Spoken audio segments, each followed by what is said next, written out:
Thanks for making it back to the social work race. This is where we discuss all things on the front line of social work. Whether you're a student, whether you're doing your ASYE, whether you're new to the game, whether you're a senior social worker, any level of professional, this is the podcast for you. Today I wanted to look at a real heavy topic. Wow. I guess it's always going to be heavy on the front line, right? I've decided to entitle this podcast Hoodwinked in Practice Part 2. We're looking at, professional curiosity and professional dilemmas. And this is a follow-on from the story of baby Arthur who was killed. Now, I did that story before and I didn't realize how big the story would get in the media. So since I've done that story, it's, there's a lot of hatred out there, a lot of anger, a lot of disdain for the two parents. And I guess because the family is far removed from me, it's not so easy to develop a level of emotion. But I do, when I look at the pictures and some of the videos on TikTok and Insta, YouTube, it does bring up something in me. Partly also because, I have children, and if it happened to me, I don't know what I'd do.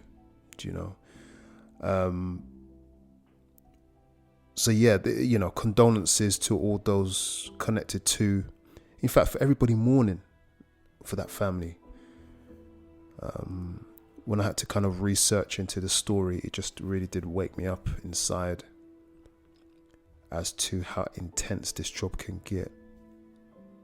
What I want to do is just define what we're looking at in terms of professional curiosity.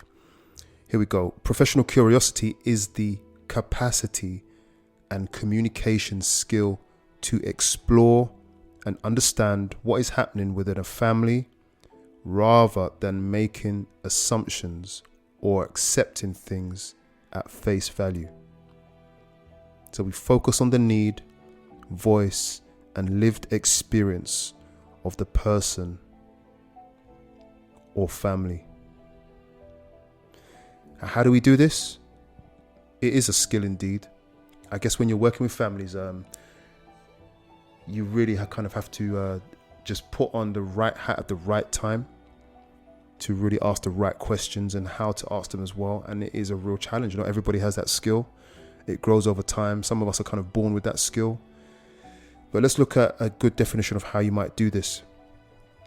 Professional curiosity is a combination of looking, listening, asking direct questions, checking out and reflecting on information received.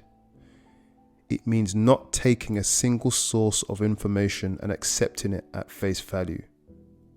It means testing out your professional assumptions about different types of families. Lovely. So before I play you a couple of clips, I wanted to look at a paper, because social workers really, as soon as you register with Social Work England, you've put your neck on the block in so many ways, especially if you work with young people and children, you have put your neck on the block.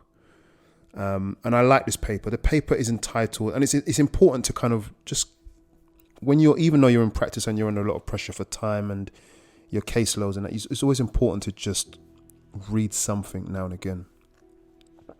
It's good practice to just keep yourself updated with issues around your job, because our job is really, it's not just frontline, it's like literally neck on the block. If you don't tick the right boxes and ask the right questions and take the right actions. So we're like a lamb to the slaughter in some respects, The name of the paper, the title of the paper is Professional Curiosity in Child Protection, Thinking the Unthinkable in a Neoliberal World. Interesting paper. Let's go through the abstract. This is going to be important for us to understand where we're going today, because I'm here as a social worker defending social workers, and defending families at the same time. This conceptual paper explores the notion of professional curiosity within child protection practice, considering the barriers that can inhibit social workers invoking curiosity. Yes, there are barriers. The authors contend that definitions of professional curiosity are lacking in clarity and transparency. At the time of writing, we are not aware of any other endeavors to create a definitional reference point or analysis of this concept. Furthermore, invoking professional curiosity is challenging when the social work task is pressurized, stressful, and operates within a system that is stretched to breaking point. Now, just to pause here, high caseloads are they are a barrier to professional curiosity. I'm going to go into this. I'm trying not to go into it so early, but here, we have to go through this, all right? Okay. Drawing on messages from serious case reviews in the UK, which identify social work failings in the context of a lack of professional curiosity, this paper initially focuses on constructing some definitional reference point. So, pausing there. What is professional curiosity? We have a definition, but I think in practice, we need more reference points or definitions to understand it. Moving on to explore factors that may inhibit curiosity in practice. Yeah, and that was something that we spoke about in the previous episode of being hoodwinked in practice. You'll see that on the, if you go back into previous shows. We cement connections between the emotional dimension of child protection practice, organizational context, and the wider neoliberal political climate, constructing these as potential barriers to invoking curiosity. We contend the interplay of such complicated relational dynamics as the potential to distort professional judgment, including enacting curiosity. Finally, we consider realistic mechanisms by which social workers could be supported to generate creativity and curiosity in their practice. This is a good paper. It really does help us, not just work in a manner that is like a fear factor fueled type of work, but more covering the job more effectively, protecting families more effectively, just by asking questions and developing the skills to do that. And now I'm going to play you some clips. Sorry, I'm looking at my laptop and getting tongue-tied again. I'm going to play you a clip from the mother of Arthur when the police arrive. So this is police footage. Listen carefully to what she's saying. It is not so much of an analysis of what she's saying, but just listen to it and ask yourself what questions you could have asked. Basically, he'd gone out to get me a birthday cake for the kids. Arthur was told to sit on the thinking step. Arthur's put himself all over the floor. He's banged himself off the radiator. He's hit me. He's kicked me in the process of me trying to get him back on the thinking step. He's then gone on all fours on the floor, and I've told him to get up. And I shut the door over, and all I heard was a crack off the floor. He was headbutting the floor on all fours. Headbutted the floor once, said, "Get up, you're going to hurt yourself. I've phoned your dad." He went, "I don't care." At that point, he was fine. And then he dropped his head again as I tried to bear hug him and pick him up, and he headbutted the floor 3 times. Here on this carpet? Round about, the door was shut, so if you go in, I'll show you. Because it's probably about here his head was, but it's concrete, there's no underlay under that.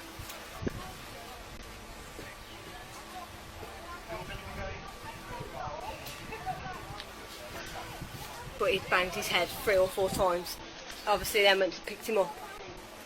He'd knocked himself unconscious. I picked him up, put him on the sofa, pulled with water in his mouth. So you come in, he's banged his head 3 or 4 I was in the times living room, I was in here, the kitchen, then I'd sat down in the living room and You that's when heard- he threw himself on the floor. and you heard him banging his heard him head. bang his head. So what did you do? I came out to him and told him to get up. He told me no. So I tried to bear hug him and put my arms underneath him and pick him up. And he dropped and he banged his head another 3 times off the floor. And as I picked him up, he hit me and he kicked me as I was trying to get him up.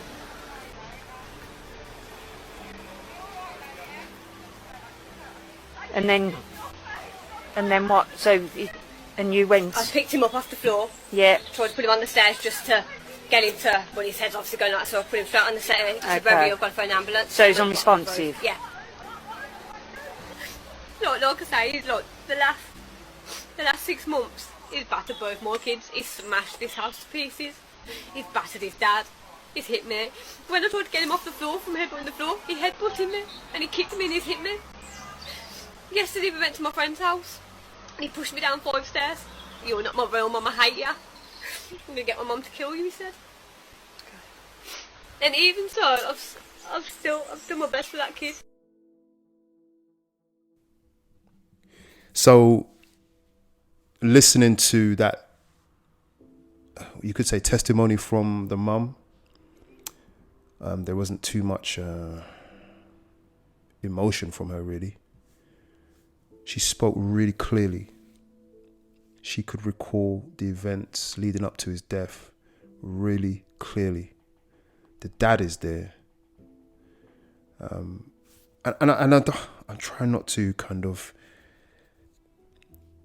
judge, but just analyze. You can't see the footage. I can. You can see it on anywhere. If you go looking on any media platform, the dad looks quite calm. So this is a question. Like, why are you so calm?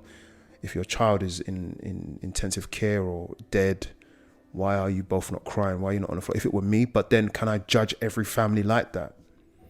So that's one cue.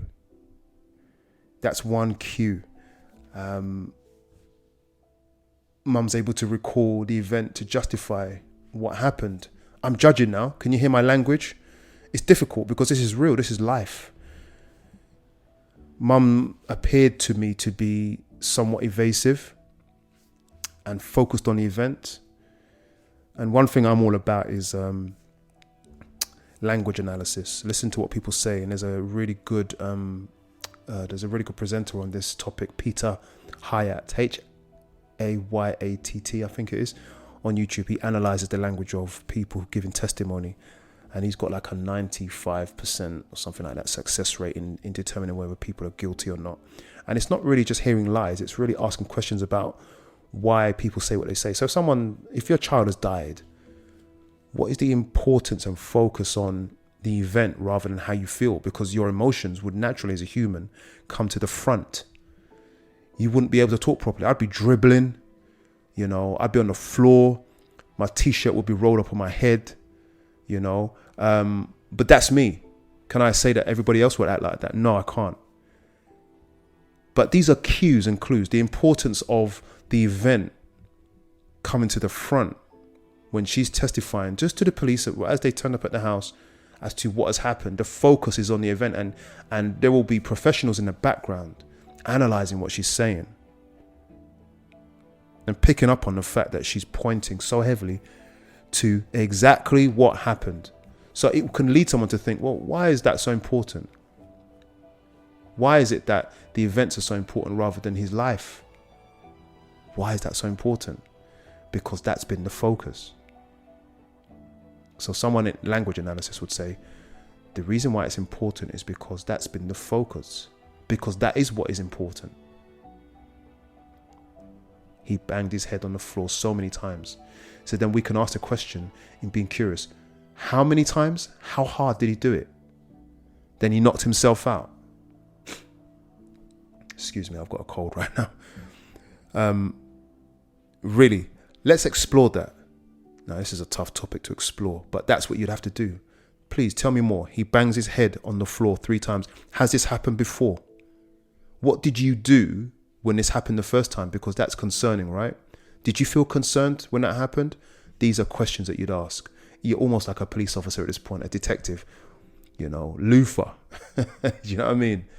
John Luther. Ask more questions. And this is it. And it's listening beyond what someone is saying. But this moves me on to something a bit more. Oh, wow. Because social workers have a hard time. Frontline workers have a hard time. I'm going to play you another clip in a moment.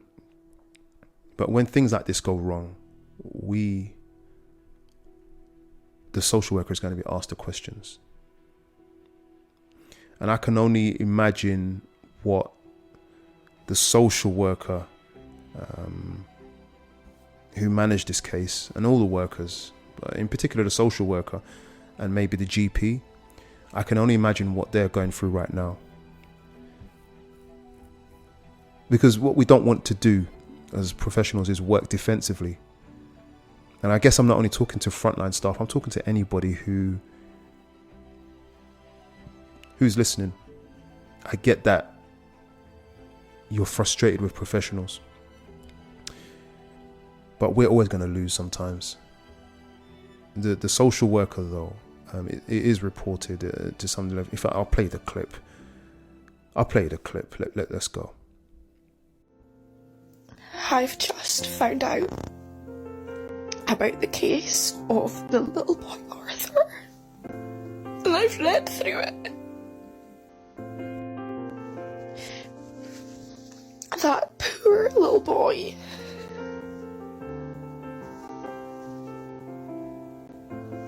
How the fuck can anyone do that to a child? How the fuck is this allowed to happen? How has this happened? How has the authorities, social services, not picked up on this abuse? We had something happen with our baby when he was 6 weeks old. And I took him to the doctor because he had discoloration on his face that appeared like bruised marks and disappeared within like hours. And we almost had our son taken from us because we were concerned for his health and asked for help.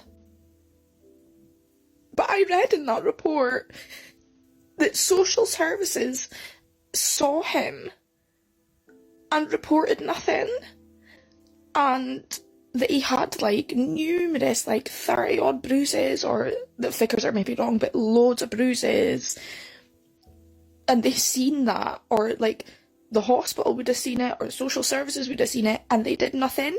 Yet we almost had our child taken away from us because he had a health condition that made his face change colour. Why is this still happening? I realise that there's evil people in this world, right? But how, with everything in place, do we not have people protecting kids like Arthur? Honestly, that poor little boy. So it's sad because we're in a dilemma here, because when we do see a problem, when someone brings their child in and they are changing the colour of their face for whatever reason, we do have to consider that they are being abused, along with the fact that they may have a medical condition. That is a dilemma. And parents will never bring their child through the door of a GP surgery, or we would never visit a parent's home and see alarming or disturbing signs on a child. And the parent's never going to sit there and say, yeah, it was me, I did it. Unless the parent's really not well. They're never going to do that. They're going to say, look what's happened to my child. I don't know what's wrong with him. Those bruises happen. He's been playing rough, and this is why the bruises happen. What do social workers do when they see bruises? Even deep bruises. He fell off the couch. He's got ADHD. Maybe she's got ADHD. They play. They don't think about their actions before, and they just jump from one couch to another. He fell into the table today. He didn't even really cry. You know, what does a social worker do about that? And then sometimes a social worker will see, like you saw in this clip, the child has alarming symptoms. We have to consider, actually, something going on at home that we're not sure about. The parents are nearly always going to be honest about, are going to always declare that they are innocent. Like, no, it's not me, it's a child. What's wrong with my child? How do we know that you haven't hurt that child? And so She complains and is distressed. I almost lost my child. That is a dilemma. And by dilemma, I mean any way we turn, it's going to be a problem. Just to be safe, let's remove the child from the home. Mum is saying, I'm innocent. Just to be safe, let's leave the child at home because it may not be what we think. Child dies. It is a dilemma.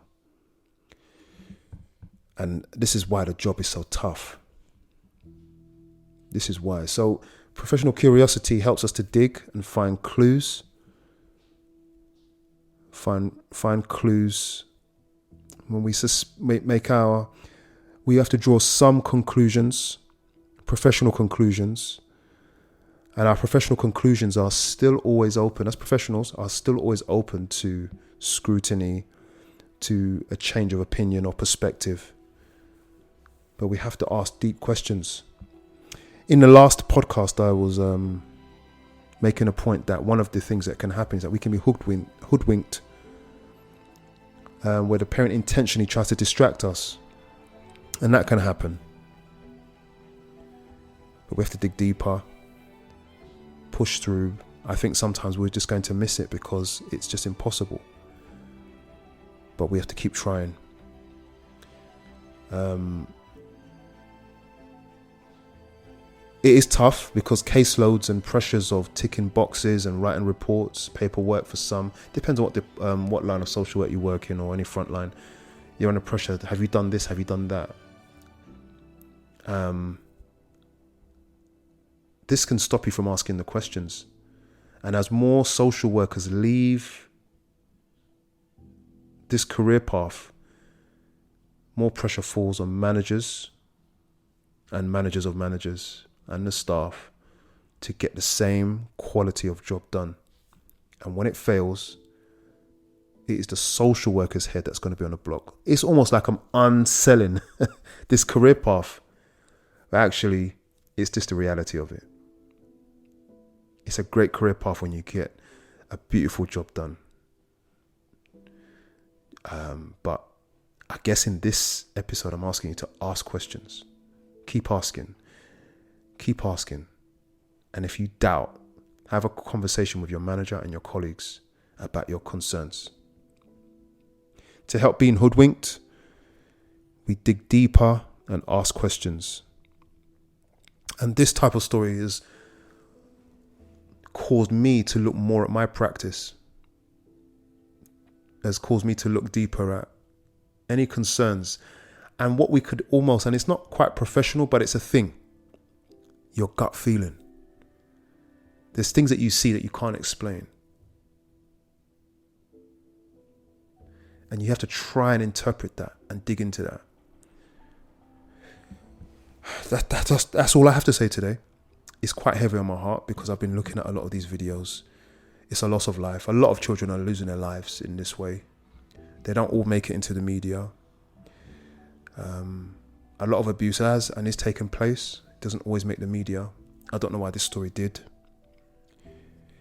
I have suspicions as to why it did, but that's another topic for another day. But my encouragement to you is, as you practice, as you do your best, keep asking questions. Take care, and I'll see you again on the next show.